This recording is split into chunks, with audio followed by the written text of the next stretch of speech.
ಕರ್ನಾಟಕ ಕುರುಕ್ಷೇತ್ರ, ಸಿಕ್ಕಾಪಟ್ಟೆ ಪಾಲಿಟಿಕ್ಸ್. ಕಾಂಗ್ರೆಸ್ನಲ್ಲಿ ಸಿಎಂ ಹುದ್ದೆಗೆ ಫೈಟ್ ಶುರುವಾಗಿದ್ದರೆ ಇತ್ತ ಬಿಜೆಪಿ ಜೆಡಿಎಸ್ ಪಕ್ಷಗಳ ನಡುವೆ 2ನೇ ಸ್ಥಾನಕ್ಕಾಗಿ ಪೈಪೋಟಿ ಶುರುವಾಗಿದೆ. ಎರಡೂ ಪಕ್ಷಗಳು ತಲಾ 40 ಸ್ಥಾನ ಗಳಿಸಿ ಸಮಬಲ ಸಾಧಿಸಿದ್ದು, ವಿಪಕ್ಷ ಸ್ಥಾನ ಯಾರ ಪಾಲಾಗುತ್ತೆ ಅನ್ನೋದು ಕುತೂಹಲ ಮೂಡಿಸಿದೆ.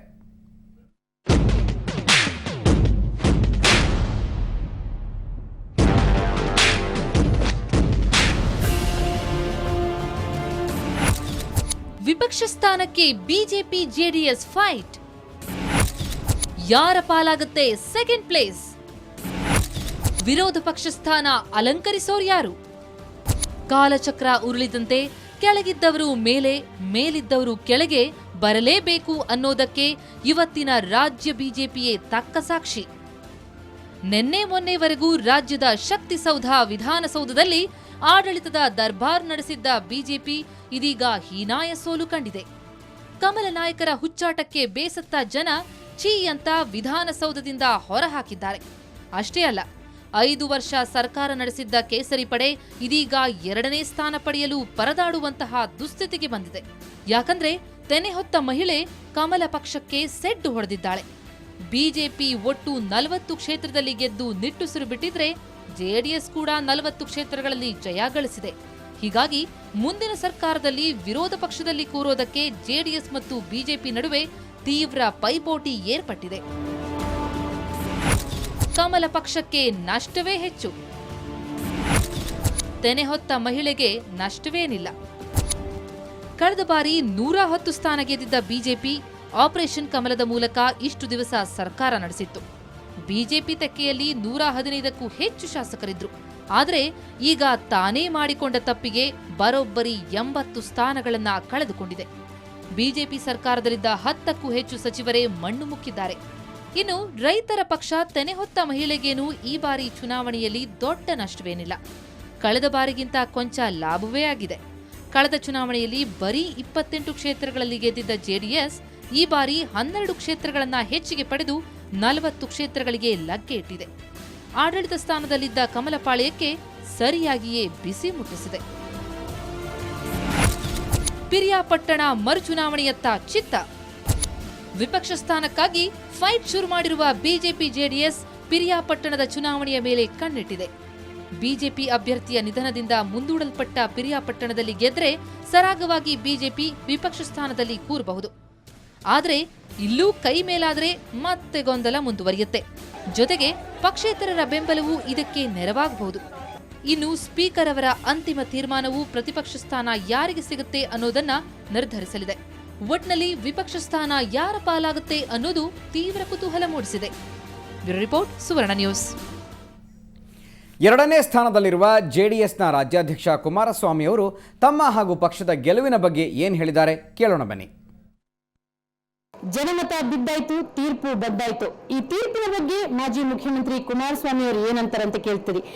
ತೀರ್ಪಿನ ಬಗ್ಗೆ ತೃಪ್ತಿ ಇದೆಯಾ? ತೃಪ್ತಿ ವೈಯಕ್ತಿಕವಾಗಿ ನನಗಿಲ್ಲ. ಎಲ್ಲ ಒಂದು ಕಡೆ ಕರ್ನಾಟಕದ ಜನತೆ ದುಡಿಮೆಗೆ, ಶ್ರಮಕ್ಕೆ ಪ್ರತಿಫಲ ಕೊಟ್ಟಿಲ್ಲ ಅನ್ನೋದು ನನ್ನ ಅಭಿಪ್ರಾಯ. ರಾಜ್ಯದ ಬೊಕ್ಕಸವನ್ನು ಲೂಟಿ ಮಾಡಬೇಕಾದ್ರೆ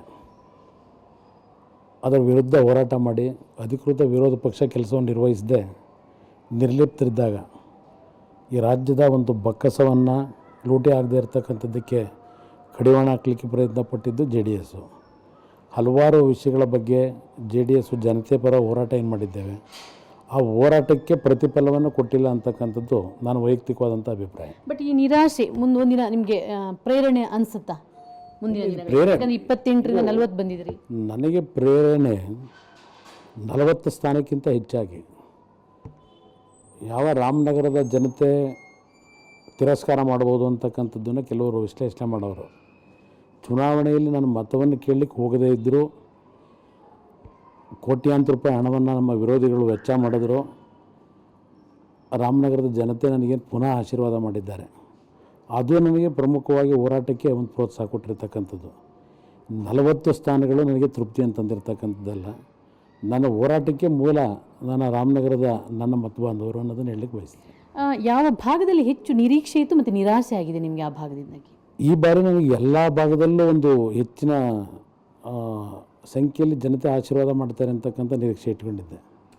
ಅದರಲ್ಲೂ ವಿಶೇಷವಾಗಿ ಮುಂಬೈ ಕರ್ನಾಟಕ, ಹೈದರಾಬಾದ್ ಕರ್ನಾಟಕ ಭಾಗದಲ್ಲಿ ಕನಿಷ್ಠ 30-35 ಸ್ಥಾನಗಳನ್ನು ಗೆದ್ದೇ ಗೆಲ್ತೀನಿ ಅಂತಕ್ಕಂಥ ಅಭಿಪ್ರಾಯ ಇತ್ತು. ಮತ್ತು ಕೋಲಾರ ಭಾಳ ಎಕ್ಸ್ಪೆಕ್ಟೇಷನ್ ಇದ್ದಂಥದ್ದು. ತುಮಕೂರಿನಲ್ಲಿ ನಾನು 8-9 ಸ್ಥಾನಗಳ ನಿರೀಕ್ಷೆ ಮಾಡಿದ್ದೆ, ಅಲ್ಲಿ 6 ಸ್ಥಾನಗಳು ಬಂದಿದೆ. ಮೈಸೂರಿನಲ್ಲಿ ವಿಶೇಷವಾಗಿ ನಾನು 8 ಸ್ಥಾನಗಳನ್ನು ಲೆಕ್ಕ ಹಾಕಿದ್ದೆ. ಆದರೆ ಟಿ ನರಸೀಪುರದಲ್ಲಿ ಫಸ್ಟು ಚುನಾವಣೆಯಲ್ಲಿ ಗೆದ್ದಿರುವಂತಕ್ಕಂಥದ್ದನ್ನು ಹೇಳಿ ನಂತರ 560 ಓಟ್ನಲ್ಲಿ ಸೋತಿದ್ದಾರೆ ಅಂತಕ್ಕಂಥದ್ದು ಪ್ರಕಟ ಆಗಿದ್ದು. ನಂಜನಗೂಡಿನಲ್ಲಿ ಸೋತಿರ್ತಕ್ಕಂಥದ್ದು ಕಡಿಮೆ ಅಂತರದಲ್ಲೇ, NR ಕ್ಷೇತ್ರದಲ್ಲೂ ಕಡಿಮೆ ಅಂತರದಲ್ಲಿ ಸೋತಿದ್ದೇವೆ. ಮೈಸೂರು 6-7 ಸ್ಥಾನಗಳನ್ನು ಗೆಲ್ತಕ್ಕಂಥ ಅವಕಾಶ ಏನಿತ್ತು, ಅಲ್ಲಿ ಒಂದು 3-4 ಸ್ಥಾನಕ್ಕೆ ಹಿನ್ನಡೆ ಆಗಿದೆ. ಮತ್ತು ಮಳವಳ್ಳಿನಲ್ಲಿ ಸೋತಿರ್ತಕ್ಕಂಥದ್ದು ಅಚ್ಚರಿ ನನಗೆ. ನಂತರ ಪಾಂಡವಪುರದಲ್ಲಿ ಬೆಳಗ್ಗೆಯಿಂದ ಸಾಯಂಕಾಲದವರೆಗೂ ಜನತೆಯ ಕಷ್ಟ ಸುಖಗಳಲ್ಲಿ ಭಾಗಿಯಾಗಿ ಪ್ರಾಮಾಣಿಕವಾಗಿ ದುಡಿಮೆ ಮಾಡಿದಂಥ ಶಾಸಕ ಪುಟ್ಟರಾಜು ಅವರು ಸೋತಿದ್ದು ನಿಜಕ್ಕೂ ನನಗೆ ಅತ್ಯಂತ ನೋವನ್ನು ತಂದಿರತಕ್ಕಂಥ ಘಟನೆ. ಈ ರೀತಿ ಈ ಭಾಗದಲ್ಲಿ ಒಂದು 15-20 ಸೀಟ್ಗಳು ನನ್ನ ನಿರೀಕ್ಷೆಯನ್ನು ಹುಸಿಗೊಳಿಸಿರ್ತಕ್ಕಂಥದ್ದೇನಿದೆ, ಇದು ಪ್ರಮುಖವಾಗಿ ಈ ಭಾಗದಲ್ಲಿ. ಆ ಭಾಗದಲ್ಲಿ ನಾನು ಹುಬ್ಬಳ್ಳಿ, ಧಾರವಾಡ, ಬಿಜಾಪುರ, ಬಾಗಲಕೋಟೆ ಇಲ್ಲಿ ಸ್ವಲ್ಪ ದೊಡ್ಡ ಮಟ್ಟದ ನಿರೀಕ್ಷೆ ಇಟ್ಟಿದ್ದೆ. ದೆನ್ ರಾಯಚೂರಿನಲ್ಲಿ 4 ಸ್ಥಾನಗಳ ನಿರೀಕ್ಷೆ ಇಟ್ಟಿದ್ದೆ, ಅದರಲ್ಲಿ 2 ಸ್ಥಾನ ಗೆದ್ದಿದ್ದೇವೆ. ಅದೇ ರೀತಿ ಗುಲ್ಬರ್ಗಾದಲ್ಲಿ ಸ್ವಲ್ಪ ನಿರೀಕ್ಷೆ ಇತ್ತು, ಅಲ್ಲಿ ಸ್ವಲ್ಪ ನನಗೆ ಹಿನ್ನಡೆ ಆಗಿ. ಬಟ್ ಉತ್ತರ ಭಾಗದಲ್ಲಿ ಒಂದ್ಸಲ ಮತ್ತೆ ಒಂದು ನಿರೀಕ್ಷೆ ಬಂದಾಗಿದೆ. ಎಲ್ಲೋ ಒಂದ್ಸಲ ಇನ್ನು ನಾನು ಹೆಚ್ಚು ಪ್ರಯತ್ನ ಪಟ್ಟರೆ ಮುಂದಿನ ದಿನಗಳಲ್ಲಿ ಅಲ್ಲಿ ನಮ್ಮ ಜನ ನನ್ನ ಹತ್ರ ಬರ್ಬೋದು ಅನ್ನುವಂಥ ಒಂದು ಆಸೆ ಹುಟ್ಟಿದೆ. ಇದೆ ಅದಕ್ಕೆ ಕಾರಣ ಸಂಖ್ಯೆಯಲ್ಲಿ ನಾನು ನಿರೀಕ್ಷೆಯನ್ನು ಮುಟ್ಲಿಕ್ಕಾಗದೇ ಇದ್ದರು. ಪರ್ಸೆಂಟೇಜ್ ಆಫ್ ವೋಟ್ನ ನಾವು ತೆಗೆದುಕೊಂಡಾಗ ಕಳೆದ ಬಾರಿಗಿಂತಲೂ ಈ ಬಾರಿ ಉತ್ತಮವಾದಂಥ ಮತವನ್ನು ಕೊಟ್ಟಿದ್ದಾರೆ. ಅದರಿಂದ ಮುಂದಿನ ದಿನಗಳಲ್ಲಿ ಸಮಯ ಇದೆ ಇನ್ನೋದಕ್ಕೆ. ಏಕೆಂದರೆ ನಮ್ಮ ಪಕ್ಷಕ್ಕೆ ಈ ಸೋಲು ಗೆಲುವು ಅಂತಕ್ಕಂಥದ್ದು ಪ್ರಯತ್ನ ನಿರಂತರವಾಗಿ ಇದ್ದೇ ಇರುತ್ತದೆ. ಕಾರಣ ನಿಮ್ಗೆ ಒಂದು ಉದಾಹರಣೆ ಕೊಡ್ತೇನೆ. 89ನೇ ಇಸ್ವಿನಲ್ಲಿ ನಾವು ಗೆದ್ದಂಥದ್ದು ಕೇವಲ 2 ಪಕ್ಷ, ನಮ್ಮ ತಂದೆಯವರು ಸೋತರು. ಆದರೆ 94ನೇ ಇಸ್ವಿನಲ್ಲಿ ರಾಜ್ಯದ ಚುಕ್ಕಾಣಿಯನ್ನು ಹಿಡಿಯತಕ್ಕಂಥ ಒಂದು ಹೋರಾಟದಲ್ಲಿ ಜನತೆ ವಿಶ್ವಾಸ ಗಳಿಸಿದ್ವು. ಇವತ್ತು 40 ಸ್ಥಾನ ಗಳಿಸಿದ್ದೇವೆ.